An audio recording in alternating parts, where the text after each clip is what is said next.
So ngayon, nandito tayo sa Calista Mid model, no? And the land area of this model is around 40 square meter and the floor area is at 44 square meter. So, this house and lot is perfect, no, for starting families, especially this model, no? So, kung makikita nyo ngayon, pagpasok natin, dito ang living area, no, sa gitna, and then dito naman ang kitchen area.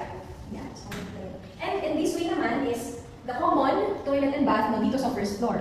And kung mapapansin nyo, mayroon pang isang door dito, provision for laundry area. Kung ano yung nakikita nyo ngayon, this is the complete, finished, turnover unit, no, of Calista Mid here at First Spartan News. Okay, so ngayon, nandito na tayo sa second floor, and una natin puntahan is yung first bedroom.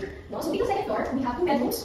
No, and this is the first bedroom. Kung mapapansin nyo, the shape of this bedroom is a square type shape. No, parang mga studio units, parang mga condo, no, studio units. Yan. On this side naman is the master's bedroom. Yan. No, so parang almost the same size lang siya, pero mas malaki lang to ng konti. No, and also, square type din siya. Right? So, kaya ako nabanggit guys muna, perfect for families na gustong magsimula, no, or magkaroon ng sarili nilang house and lot, no, na, alam mo yun, parang still affordable pa rin and also loanable to pag-ibig. Ngayon, meron silang ongoing promo ngayong February 2025 na kapag nag-spot ka ng 5% down payment, mas bababa yung magiging monthly down payment mo for 18 months. At kung magkano ang magiging monthly down payment mo, you will pay for as low as 12,000 pesos hanggang 17,000 pesos naman if hindi ka mag-spot down payment.